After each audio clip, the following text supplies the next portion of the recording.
After more than 10 days at sea, we finally arrive in the beautiful paradise of Fiji. I can see land like there, a tiny bit over there, and over there is where we're going. So I'm really happy for getting there close, and I'm also happy because I've got snacks. Yeah, we went down to check the prop and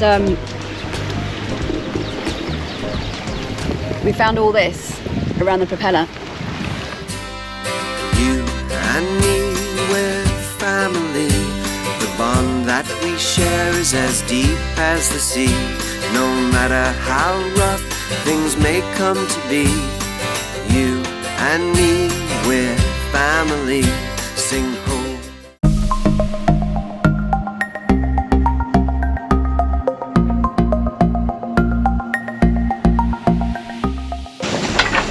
Right now, it is my watch, and it says our ETA is 13 hours. As the sun rises and we get closer to shore, we start to tidy the boat up.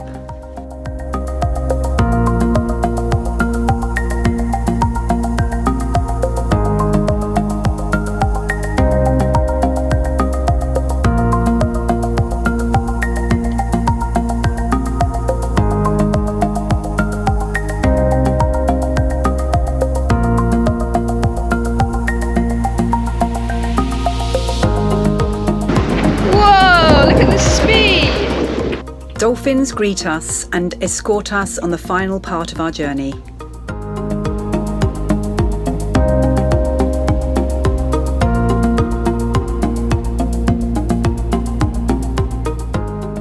So yeah, we're just coming up and arriving properly in Fiji now, and we were greeted with a pod of dolphins, which is always nice. As we're coming into Fiji, we crossed over the international date line, so now we're east rather than west of the meridian. And it's very weird because where we live in Brighton, just along the coast there, is also the opposite side, so that you also cross from east to west in Brighton. So we're exactly on the other side of the earth of where our home village is. And basically what's happened is we've missed a day. It's jumped from Saturday to Monday. Oh, we got helped in by a very friendly guy, and he's put us on a mooring buoy, and he's going to be bringing the officials out later to do the paperwork. But it turns out we've got the wrong flag. I don't know what flag we got, but it's got Fiji written on it, but it's not Fiji at all. So it's a bit embarrassing. We sat here flying some flag we're not even sure what country it's from.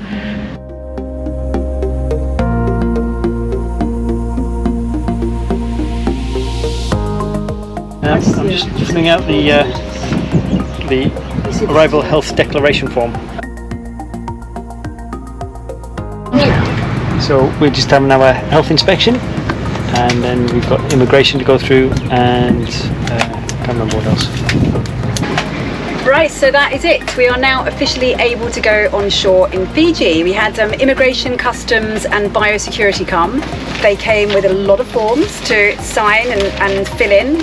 Everyone likes their paperwork, you know, and they do here anyway. And they didn't charge us overtime, so it's going to cost us all in all, I reckon, about $125 US. So it's not expensive. It is if you come out of hours, actually. When I asked them how much it would cost, and it was all like double almost or more. And we're going on land now, and we're going to walk, find the bank and then the hospital to pay the fees, and then we're going to get a SIM card, and then we're going to go back to immigration and customs, and hope you not miss those out. It's a lot cheaper here than French Polynesia for everything, for data, for beer and everything. So we're gonna go crazy for a few days and just kind of stream some films and drink lots of beer and drink lots of pop and go nuts. Yeah, well that's Woody's plan anyway. But actually, just to say, it's like if you came last year with the Blue Lane scheme, which is what they had when COVID was going on, you'd have to get an agent to do it all, because I don't think they wanted people coming to all the different boats. So you probably would have had it on another $500 US to do it. So we are in Fiji. I have put on my Fiji shirt, as it says here, Fiji, and we are going to go to customs, and we need to get a new flag because our flag isn't the Fijian flag. The best way of getting round to all the administrative offices, we thought, was to hire a taxi.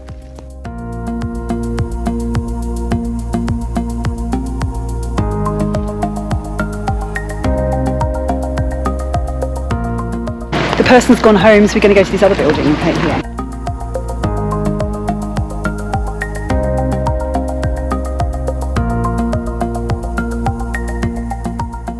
Money paid at the health, now we've got to find biosecurity.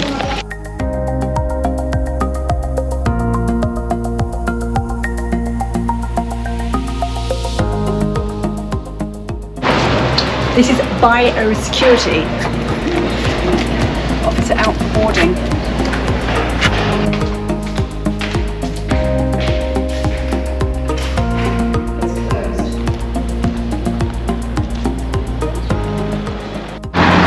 Pretty good. We went into immigration and to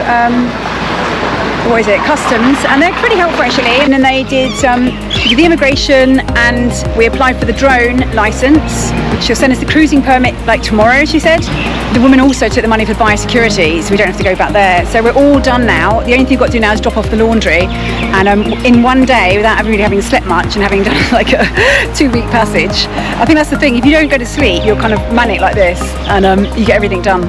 This is like the main street really. This is the town, and the main streets, you've got the bank up the end, and then you've got a market and some shops.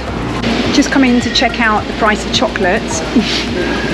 It's quite reasonable. It's like, well, it says $4.15, but then underneath it says 35. So I'm wondering whether that means like bulk, but there's lots of it. Okay, so digital has been our friend as we travel around the world, and we just managed to get data, and it's amazing here because it's $15. That's about $7 American for 75 gigabytes, compared to French Polynesia, where we've been paying $20 US for 8 gigabytes, which doesn't last us a minute really. So this is brilliant. It's nice, and they're really helpful. Like, she pretty much sets it all up for you and does it all for you, because that always goes wrong. So yeah, really cool. We have data. I like it when no one's awake because I can just stay up and just... Oh, I take that back. My dad's awake.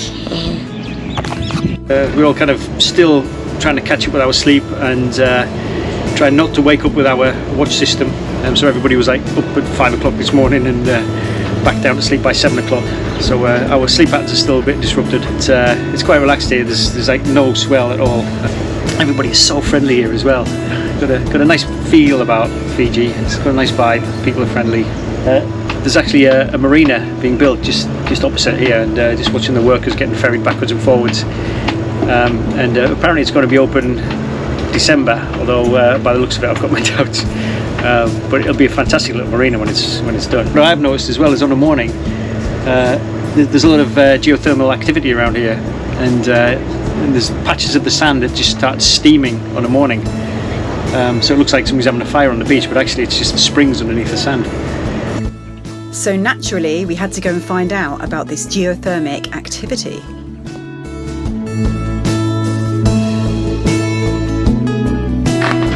So we've just come to the hot springs in Savusavu, and it's quite nice. They've created a little kind of visitor site with it, with information on why the hot springs are there. Okay. Rust. A very thin, brittle layer of soil, layer of solid rock. Mantle. A layer of hot, molten rock called magma that flows very slowly. Outer core. Liquid, mostly iron. And then inner core, solid, mostly iron. This apparently is spring number 8, and it's basically the temperature, it reaches 97 Celsius. Apparently the discharge rate is intermittent, so that probably means it's a fair amount. And the pH is 7.6 alkaline. If you put your hand in it, you're going to burn it. Oh, it's nice.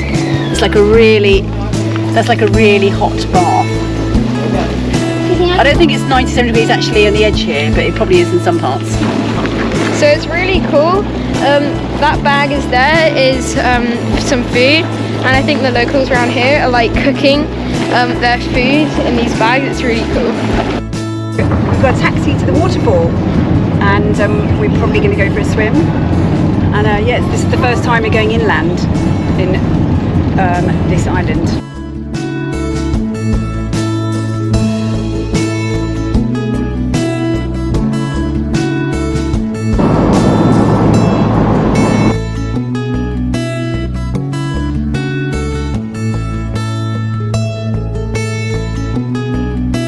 Yeah, it's gorgeous. What's the name of the flower? It's like the same as the one they have. Yes. Is it Tilipia or something? Yes. So we just got a taxi up to a little car park, and then you pay $10 per adult, $5 for a child to enter onto the private land to walk up to these little waterfalls. I am looking forward to a swim because I am very hot. How about you, Ewan? You hot? It's hot, isn't it? So this is they call it grog, but it's the Kava. Do you drink it? Nice? Nice. Yeah, good.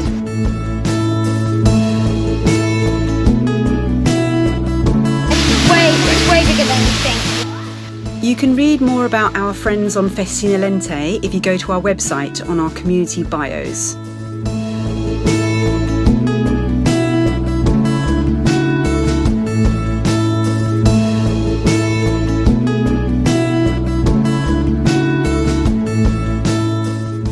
We noticed how rural this area was and how most houses had huge gardens that were connected to the countryside around them. This really was a beautiful introduction to Fiji. So Darry and Ewan have discovered a little oppie club right next to the marina over there, and they've just gone out with the local kids to do some practice racing. It's really cool, actually. In the end, Darry and Yewan ended up taking part in the Fiji Nationals, and so the next episode will be completely dedicated to that, so don't miss it.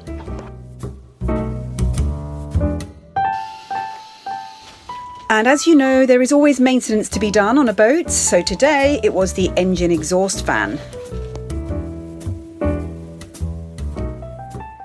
We are just about to leave Savusavu.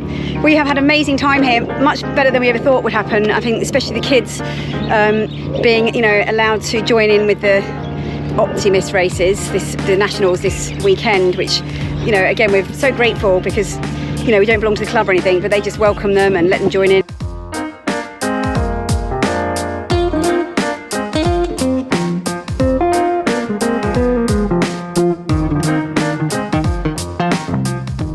So today there's this huge cruise ship that's come in. They come in every now and then, and Copra Shed Marine kind of get really organised for it all. They then take them off on day trips and stuff. What happened? Still on there, we just caught a fish! I saw it jump out the water! Alright, so this fish catching business seems to be going alright with our new line and lure system. So we've got barracuda today.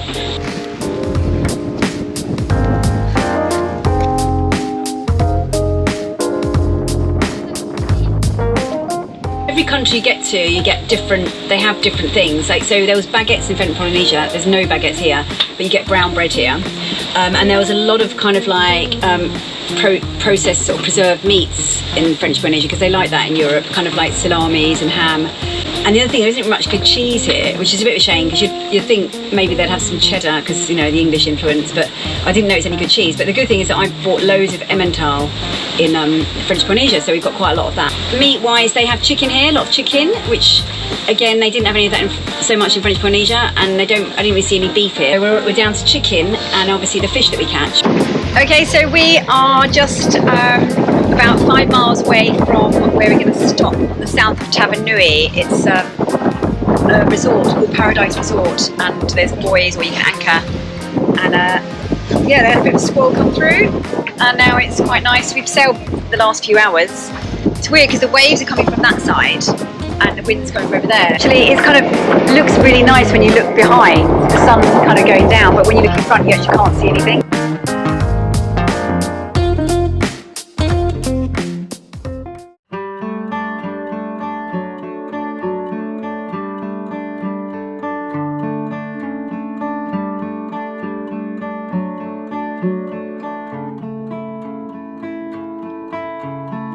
So this morning we had to dive down and clear out some fishing lines off the prop. Yeah, we went down to check the prop, and we found all this around the propeller.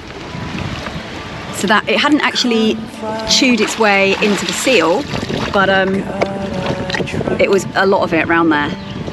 We thought it had cleared when we caught a fish a few weeks earlier, and the lure came back up, so we thought it was clear, but actually diving down we noticed that it was wrapped around the prop. Luckily it didn't get into the seal, which would have been a disaster. That's another close shave. There's a lot of close shaves at sea, and you know, if we hadn't got that and that got into the seal, I think we would have been pickled.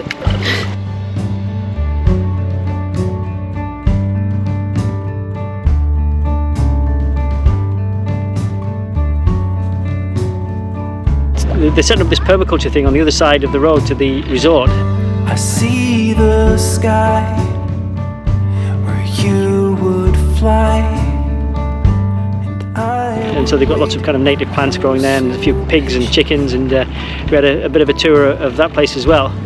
but I was weak and soon I had an empty beak.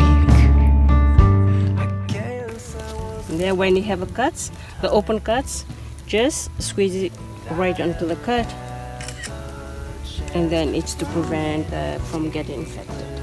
And this is, and then after you putting it on, put in the cut, and then just pat it to stop the blood. The gravity holds me down. I'll never escape the ground. They're kind of attempting to be more self-sustaining, and during the COVID pandemic as well, they became a bit of a resource for the local islanders as well. They set up a little shop and a bakery, which they carried on with even after COVID, and it's really good. You can go there and get cakes and biscuits and bread and all sorts of things.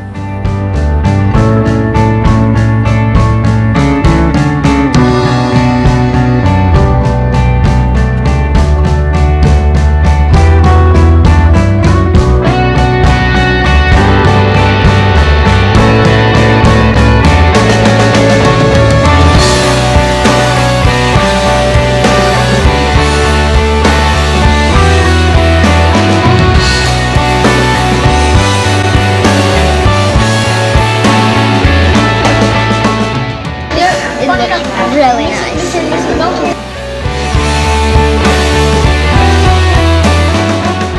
So we're at the Ocean View restaurant in Paradise Resort, and this is probably the poshest meal we've had in a very, very long time.